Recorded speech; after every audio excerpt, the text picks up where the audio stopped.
बर्तमान देखंतु आपणक पई आउ गुटी मु नुआ अपडेट नै आछि। आपण माने समस्त जानिचंती जे मार्च 8 तारिख रे सुभद्रा योजनार परवर्ती किस्तिर टंकाटी दिया जिवो, जहा कि माननीय मुख्यमंत्री मोहन चरण माझी एका संगकू 1 कोटी रु ऊर्ध्व महिलांक अकाउंट को मार्च 8 तारिख रे सुभद्रा योजनाधन रे 5000 टंका लेखा ट्रांसफर करेंगे।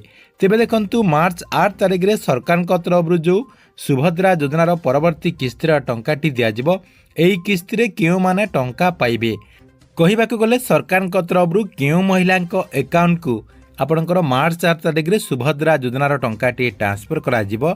आपण माने केमिति जानि परिबे देखंतु बहुत सारा महिला जहा कि पूर्वरु आपणकर जेतेटा भी किस्तीर टंका दिया जायछि, किछि महिला जहा कि टंका पाई थांती एवं किछि महिला जहा कि बाद मध्य पड़ी थांती। तेबे देखंतु आपण माने केमिति एबेठारे जहा कि कन्फर्म हेई परिबे जे आपणकू एई किस्ती रे टंकाटी दिया जिवो, अर्थात आपण माने एई किस्ती रे टंका पाइबे कि नाही आपण माने केमिति एबेठारे जहा कि चेक करिकि जानि परिबे। देखंतु एबेठारो आपण माने सेही सब मध्य चाहिले जहा कि चेक करिकि कन्फर्म हेई परिबे। तेबे आपण मानकू कोन सब चेक करबा पई पड़िबो देखंतु मुख्यतः आपणकर 5टा जिनिस जहा कि चेक करबा पई पड़िबो।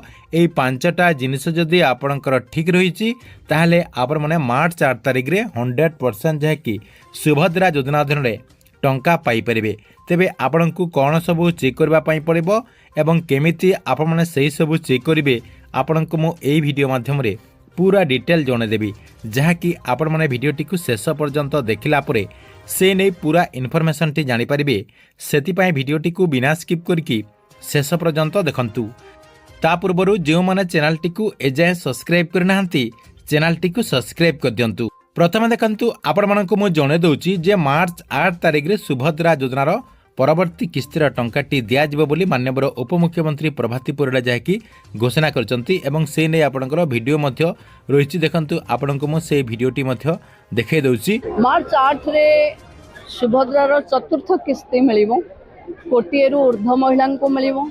आउ तेबे आपण माने एई वीडियोटी को देखिला परे कन्फर्म हो जाइथिबे जे मार्च 8 तारिख रे महिला दिवस अवसर रे सरकार तरफ सुभद्रा योजनार परवर्ती किस्तीर टंकाटी दिया जिवो, जहा कि एई किस्ती रे 1 कोटी रु ऊर्ध्व महिलांक अकाउंट को सीधा सलक डीबीटी माध्यम रे 5000 टंका लेखा ट्रांसफर करा जिवो। तेबे देखंतु सरकार तरफ एई जो मार्च 8 तारिख रे सुभद्रा योजनार परवर्ती किस्तीर टंकाटी दिया जिवो, एई किस्ती रे केउ महिला माने पाई परिबे एवं आपण माने एई किस्ती रे टंका पाइबे कि नाही एबेठार केमिति चेक करिकि जानि परिबे।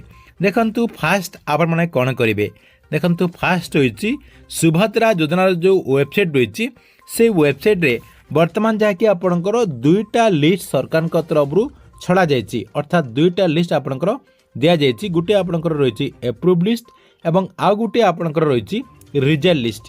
प्रथमे आपण माने से दुईटा लिस्ट को चेक करंतु केउ लिस्ट रे आपणकर ना रहिछि।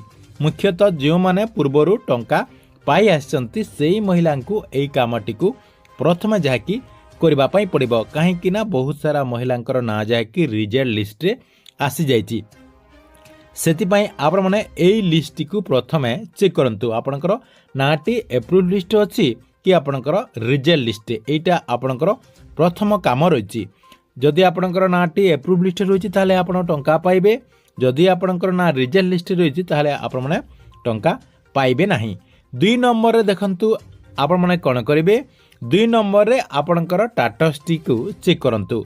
सुभद्रा योजनार जो टाटस रहिछि सेही टाटस टी को जाई कि चेक करंतु। देखंतु आपणको मो गोटे टाटस जहा कि देखाई दउची। देखंतु एठी आपण माने स्क्रीन माध्यम रे देखुथिबे जे ए जो आपणकर टाटस रहिछि एमिति आपणकर मध्य हेइथिबा कथा।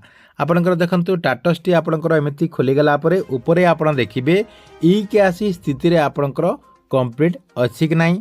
2 नंबर रे ई के आसी प्रकार रे आपणकर बायोमेट्रिक अछि कि आपणकर ओटीपी अछि। जदि आपणकर ओटीपी रहिछि ताहाले आपणको बायोमेट्रिक करबा पई पड़िबो। तापर देखंतु आपणकर पेमेंट स्थिति रे आपणकर अप्रूव रहिछि ना आपणकर अंडर प्रोसेस रहिछि, सेही सब जहा कि आपण मानकू चेक करबा पई पड़िबो। आपणकर बैंक खातार नंबर मध्य एठी जहा कि शो करिवो। देखंतु एटा आपणकर 2 नंबर काम रहिछि, एटा जहा कि आपण मानकू समस्तंकू चेक करबा पई पड़िबो। पूर्वरु जो माने टंका पाउथिले से मानकू मध्य चेक करबा पई पड़िबो ଏବଂ ଯେଉଁମାନେ ଆପଣଙ୍କର ଏବେ ଆପଣଙ୍କର ଯେଉଁ କିସ୍ତିର ଟଙ୍କାଟି ଦିଆଗଲା ଏଇ ଜାନୁଆରୀ ମାସରେ ଯେଉଁମାନେ ନୂଆ ମଧ୍ୟ ଟଙ୍କା ପାଇଛନ୍ତି ସେଇମାନଙ୍କୁ ମଧ୍ୟ ଏଇସବୁ ଯାହାକି ଚେକ୍ କରିବା ପାଇଁ ପଡ଼ିବ। ଏଇଟା ଆପଣମାନେ ଯାହାକି 2 ନମ୍ବର କରିଦେବେ। 3 ନମ୍ବରରେ ଦେଖନ୍ତୁ ଆପଣଙ୍କ ପାଇଁ ବହୁତ ବଡ଼ ଗୋଟେ ଅପଡେଟ୍ ହୋଇଛି ଯେ 3 ନମ୍ବରରେ ଆପଣଙ୍କର ଯେଉଁ ଆଧାର କାର୍ଡ଼ଟି ରହିଛି ସେଇ ଆଧାର କାର୍ଡ଼ଟି ବ୍ୟାଙ୍କ ଆକାଉଣ୍ଟରେ ଆକ୍ଟିଭ୍ ଅଛି କି ନାହିଁ ଯାହାକି ଚେକ୍ କରିବା ପାଇଁ ପଡ଼ିବ। କାହିଁକି ନା ମଝିରେ ମଝିରେ ଆଧାର କାର୍ଡ଼ଟି ଆପଣଙ୍କର ଡିଆକ୍ଟିଭ୍ ହୋଇଯାଇଥାଏ। ସେଥିପାଇଁ ଆପଣଙ୍କର ଆଧାର କାର୍ଡ଼ଟି ବ୍ୟାଙ୍କ ଆକାଉଣ୍ଟରେ ସଂଯୋଗ ଅଛି କି ନାହିଁ ସେଇଟା ଯାହାକି ଆପଣମାନଙ୍କୁ ଚେକ୍ କରିବା ପାଇଁ ପଡ଼ିବ। ଦେଖନ୍ତୁ ଆଧାର କାର୍ଡ଼ ଯଦି ଆପଣଙ୍କର ବ୍ୟାଙ୍କ ଆକାଉଣ୍ଟରେ ଲିଙ୍କ୍ ରହିଛି ତାହେଲେ ଆପଣମାନେ ଟଙ୍କା ପାଇବେ। ଯଦି ଆପଣଙ୍କର ଆଧାର କାର୍ଡ଼ଟି ବ୍ୟାଙ୍କ ଆକାଉଣ୍ଟରେ ଲିଙ୍କ୍ ନାହିଁ ତାହେଲେ ଆପଣମାନେ ଟଙ୍କା ପାଇବେ ନାହିଁ, ଯାହାକି ଆପଣଙ୍କୁ ଆଗକୁ ଆଧାର କାର୍ଡ଼ଟିକୁ ବ୍ୟାଙ୍କ ଆକାଉଣ୍ଟରେ ଲିଙ୍କ୍ କରିବା ପାଇଁ ପଡ଼ିବ। ନେକ୍ସଟ ଦେଖନ୍ତୁ ଆପଣଙ୍କର ଆଧାର କାର୍ଡ଼ ଡିବିଟି ଆକ୍ଟିଭ୍ ରହିଲା। 4 ନମ୍ବରରେ ଆପଣ କ'ଣ କରିବେ, ଆପଣଙ୍କର NPCI ଲିଙ୍କ୍ ଅଛି କି ନାହିଁ।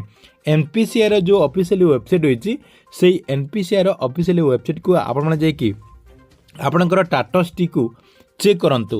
ସେଥିରେ ମଧ୍ୟ ଆପଣଙ୍କର NPCI ଆକ୍ଟିଭ୍ ଅଛି କି ନାହିଁ ଯାହାକି ଆପଣଙ୍କୁ ଚେକ୍ କରିବା ପାଇଁ ପଡ଼ିବ। କାହିଁକିନା ବହୁତ ସାରା ମହିଳାଙ୍କର ଡିବିଟି ଆକ୍ଟିଭ୍ ଥାଏ କିନ୍ତୁ NPCI ଲିଙ୍କ୍ ନଥିବାରୁ ସେମାନେ ଯାହାକି ସୁଭଦ୍ରା ଯୋଜନା ଅଧୀନରେ ଟଙ୍କା ପାଉନାହାନ୍ତି କିମ୍ବା PM କିଷାନ ଯୋଜନା ଅଧୀନରେ ମଧ୍ୟ ଟଙ୍କା ପାଉନାହାନ୍ତି। ସେଥିପାଇଁ ଆପଣଙ୍କର NPCI ମଧ୍ୟ ଲିଙ୍କ୍ ଅଛି କି ନାହିଁ ଯାହାକି ଚେକ୍ କରିବା ପାଇଁ ପଡ଼ିବ। ଦେଖନ୍ତୁ ଏଇ 4ଟି କାମ ଆପଣମାନେ ଚେକ୍ କରି ସାରିଲା ପରେ ଆପଣଙ୍କର ଲିଷ୍ଟ ଚେକ୍ କଲେ, ଆପଣଙ୍କର ଷ୍ଟାଟସ୍ ଚେକ୍ କଲେ, ଆପଣଙ୍କର ଡିବିଟି ଚେକ୍ କଲେ, NPCI ଚେକ୍ କଲେ, ଏହିସବୁ ଆପଣମାନେ ଚେକ୍ କରିସାରିଲା ପରେ ସବୁଠାରୁ ବଡ଼ କାମ ହୋଇଛି ଯେ ଆପଣଙ୍କର ବ୍ୟାଙ୍କ ଆକାଉଣ୍ଟଟି ଯେଉଁ ରହିଛି ସେଇ ବ୍ୟାଙ୍କ ଆକାଉଣ୍ଟଟିକୁ ମଧ୍ୟ ଆପଣଙ୍କୁ ଯାହାକି ଚେକ୍ କରିବା ପାଇଁ ପଡ଼ିବ।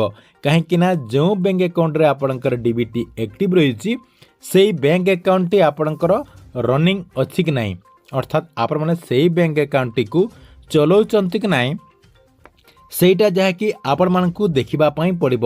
କାହିଁକିନା ଯଦି ଆପଣଙ୍କର ବ୍ୟାଙ୍କ ଆକାଉଣ୍ଟଟି ହୋଲ୍ଡ ହୋଇଯାଇଥିବ ତାହେଲେ ଆପଣଙ୍କର ଟଙ୍କାଟି ଅଟକି ରହିଯିବ, ଅର୍ଥାତ୍ ଆପଣମାନେ ସେଇ ଟଙ୍କାଟି ପାଇପାରିବେ ନାହିଁ। ସେଥିପାଇଁ ଆପଣମାନଙ୍କୁ ଆପଣଙ୍କର ବ୍ୟାଙ୍କ ଆକାଉଣ୍ଟଟି ରନିଂ ଅଛି କି ନାହିଁ ଯାହାକି ଚେକ୍ କରିନେବେ। ଯଦି ଆପଣଙ୍କର ବ୍ୟାଙ୍କ ଆକାଉଣ୍ଟଟି ରନିଂ ନଥିବ ତାହେଲେ ଆପଣଙ୍କ ବ୍ୟାଙ୍କ ଆକାଉଣ୍ଟରେ KYC କରିନେବେ। ଆପଣମାନେ ଯେଉଁ ଜାଗାରେ ବ୍ୟାଙ୍କ ଆକାଉଣ୍ଟଟି ଖୋଲିଛନ୍ତି ସେଇ ବ୍ୟାଙ୍କକୁ ଯାଇକି KYC କରିନେବେ କିମ୍ବା କିଛି ଟ୍ରାଞ୍ଜାକ୍ସନ୍ କରିନେବେ। ଦେଖନ୍ତୁ ସରକାରଙ୍କ ତରଫରୁ ନିୟମ ରହିଛି ଯେ ଯାହାର ସବୁ ଡକୁମେଣ୍ଟ ଗୁଡ଼ିକ ଠିକ୍ ଠାକ୍ ଥିବ ସେଇମାନଙ୍କୁ ହିଁ ଟଙ୍କାଟି ଦିଆଯିବ। ସେଥିପାଇଁ ଆପଣମାନଙ୍କର ସବୁ କିଛି ଡକୁମେଣ୍ଟ ଗୁଡ଼ିକ ଠିକ୍ ଠାକ୍ କରିବା ପାଇଁ ପଡ଼ିବ। ଆପଣଙ୍କର ଡକୁମେଣ୍ଟ ଗୁଡ଼ିକ ଯଦି ଠିକ୍ ଠାକ୍ ନଥିବ, ଆପଣଙ୍କର ଗୋଟିଏ ଯଦି ତ୍ରୁଟି ରହିଥିବ ତାହେଲେ ଆପଣମାନେ ବାଦ୍ ପଡ଼ିଯିବେ। ସେଥିପାଇଁ ଆପଣମାନଙ୍କ ଲାଗି ଏହି ଭିଡ଼ିଓଟି କରାଯାଇଛି। ଆପଣମାନେ ଯାହାକି ଏବେଠାରୁ ସଚେତନ ହୋଇଯାଆନ୍ତୁ ଏବଂ ଏଇ ଯେଉଁ ଆପଣଙ୍କୁ ମୁଁ 5ଟି ଅପଡେଟ୍ କହିଲି এই 5ଟି ଜିନିଷ ଯାହାକି ଠିକ୍ ଠାକ୍ କରି ରଖନ୍ତୁ। ଯଦି ଯେଉଁମାନଙ୍କର ଏଇସବୁ ଠିକ୍ ରହିଛି ତାହେଲେ ସେମାନେ 100% ଆପଣଙ୍କର ମାର୍ଚ୍ଚ 8 ତାରିଖରେ ସୁଭଦ୍ରା ଯୋଜନା ଅଧୀନରେ 5,000 ଟଙ୍କା ଲେଖାଏଁ ପାଇପାରିବେ, ଯାହାକି ମାନ୍ୟବର ମୁଖ୍ୟମନ୍ତ୍ରୀ ମୋହନ ଚରଣ ମାଝୀ ଯେଉଁ ମାର୍ଚ୍ଚ 8 ତାରିଖରେ ରିମୋଟ୍ ଦବାଇକି ଆପଣଙ୍କର 1 କୋଟିରୁ ଊର୍ଦ୍ଧ୍ୱ ମହିଳାଙ୍କ ଆକାଉଣ୍ଟକୁ ସିଧାସଳଖ ଡିବିଟି ମାଧ୍ୟମରେ ଏଇ ଯେଉଁ ଟଙ୍କାଟି ଟ୍ରାନ୍ସଫର କରିବେ ସେଇ ଟଙ୍କାଟି ଆପଣଙ୍କ ଆକାଉଣ୍ଟକୁ ଆସିବ ଏବଂ ଆପଣମାନେ ସେଇ ଟଙ୍କାଟି ପାଇପାରିବେ। ଠିକ୍ ଅଛି, ଏଥିଲା ଆପଣଙ୍କ ପାଇଁ ସୁଭଦ୍ରା ଯୋଜନାକୁ ନେଇ ଗୋଟେ ବଡ଼ ଅପଡେଟ୍। ଆପଣମାନଙ୍କୁ ଭିଡ଼ିଓଟି କେମିତି ଲାଗିଲା କମେଣ୍ଟ ବକ୍ସରେ ନିଶ୍ଚୟ ଗୋଟେ କମେଣ୍ଟ କରନ୍ତୁ ଏବଂ ପ୍ରତ୍ୟେକ ଦିନ ଗଭର୍ଣ୍ଣମେଣ୍ଟର ନୂଆ ନୂଆ ଯୋଜନା ଗୁଡ଼ିକର ଇନଫର୍ମେସନ୍ ଗୁଡ଼ିକ ଜାଣିବା ପାଇଁ ଚାହୁଁଥିଲେ ଆମର ଏଇ ଯେଉଁ ଚ୍ୟାନେଲ୍ ରହିଛି ଏହି ଚ୍ୟାନେଲ୍ଟିକୁ ସବସ୍କ୍ରାଇବ୍ କରିକି ରେଗୁଲାରଲି ଦେଖୁଥାନ୍ତୁ।